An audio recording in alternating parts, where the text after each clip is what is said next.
শিরোনামে জানাচ্ছিলাম ৩ দিনের সফরে ঢাকায় পাকিস্তানের উপপ্রধানমন্ত্রী ও পররাষ্ট্রমন্ত্রী ইসহাক দার প্রথম দিন বৈঠক করেন বিএনপি, জামায়াত ও এনসিপি নেতাদের সাথে। এই সময় দীর্ঘদিন দুদেশের থমকে থাকা সম্পর্ক এগিয়ে নিতে আলোচনা হয়।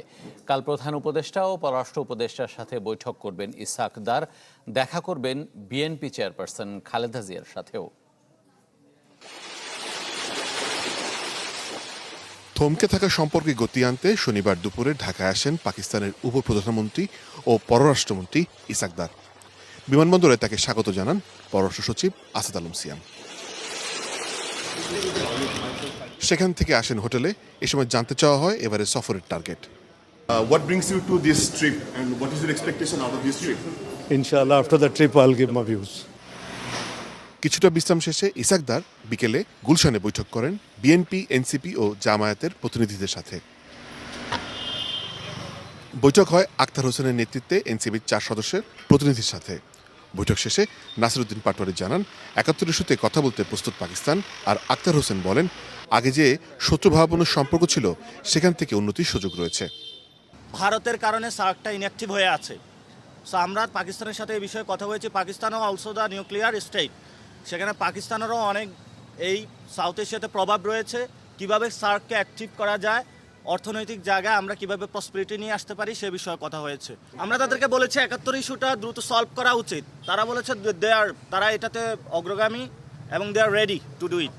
বাংলাদেশে বিগত সময়ে পাকিস্তান এবং বাংলাদেশের মধ্যকার যে শত্রুভাবাপন্ন সম্পর্ক ছিল সেখান থেকে উন্নতির সুযোগ রয়েছে এবং সেক্ষেত্রে বাংলাদেশের জনগণের যে পারসেপশন সেটাকে সব থেকে বেশি সেন্সিটিভ আকারে আমাদের বিবেচনায় রাখতে হবে।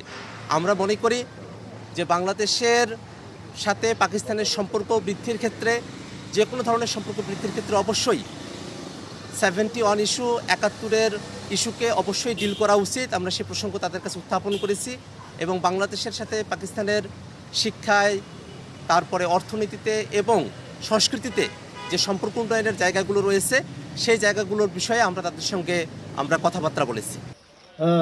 এরপর ইসহাক দারের সাথে বৈঠক হয় জামায়াতের 5 সদস্যের প্রতিনিধি দলের। দলটির নায়েবে আমির জানান, অমীমাংসিত বিষয়গুলোর সমাধানে আলোচনা হয়েছে। ৭১ নিয়ে দুই দেশের সরকারের আলোচনা প্রত্যাশা করেন তিনি। গত 15 বছরে তো বাংলাদেশের পররাষ্ট্রনীতিতে কিছুটা একপেশে ছিল।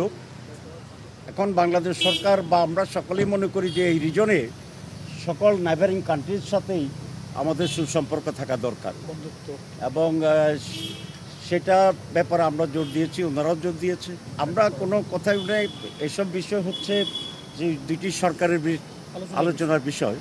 আমরা আশা করি সরকার সেগুলো আলোচনা করবে। ধন্যবাদ। Thank you. জাতীয় নির্বাচন কখন কীভাবে হবে সেটা প্রাসঙ্গিকভাবে আসছে, এটা নিয়ে তেমন আলোচনা হয়নি। সবশেষ বৈঠকে আসেন মির্জা ফখরুলের নেতৃত্বে বিএনপির একটি প্রতিনিধি দল, যদিও বৈঠক শেষে কোনো কথা বলেনি বিএনপি। রোববার পররাষ্ট্র উপদেষ্টার সাথে বৈঠকের কথা রয়েছে ইসহাক দারের। দেখা করবেন প্রধান উপদেষ্টার সাথেও। এদিনই সই হতে পারে আধা ডজন সমঝোতা স্মারকের। মোশাররফ হাসিব। তো আপনারা অবশ্যই ভিডিওটি প্রথম থেকে শেষ পর্যন্ত দেখেছেন। বর্তমান সময় বাংলাদেশের রাজনীতি থেকে শুরু করে ব্রেকিং যে নিউজগুলো আমাদের এই চ্যানেলে আপলোড দেওয়া হবে। আপনারা অবশ্যই সঠিক তথ্য, সঠিক ইনফরমেশন যদি আপনারা পেতে চান তাহলে আপনাদেরকে অবশ্যই আমার এই চ্যানেলকে ফলো করতে হবে। আপনাদেরকে সঠিক ইনফরমেশন দেওয়া হবে, কখনোই মিথ্যা ইনফরমেশন দেওয়া হবে না। আপনারা অবশ্যই আজকে যে তথ্য পেয়েছেন এই তথ্য অবশ্যই যমুনা টিভি থেকে সংগ্রহ করা। তাহলে তার মানে হচ্ছে বাংলাদেশের সবচেয়ে বড় নিউজ চ্যানেল থেকেই সংগ্রহ করে দেওয়া হয়েছে। এরকম আপনাকে আরো নিত্য নতুন আপডেট নিউজ ইনফরমেশনগুলো দেওয়া হবে ইনশাআল্লাহ। তো ঠিক আছে, ভিডিওটা এ পর্যন্ত। পরবর্তী আপডেট নিউজ পেতে অবশ্যই আপনারা সাথে থাকবেন, কমেন্ট করে আপনাদের মতামত জানাবেন, লাইক করবেন, শেয়ার করবেন। আসসালামু আলাইকুম ওয়া রাহমাতুল্লাহ।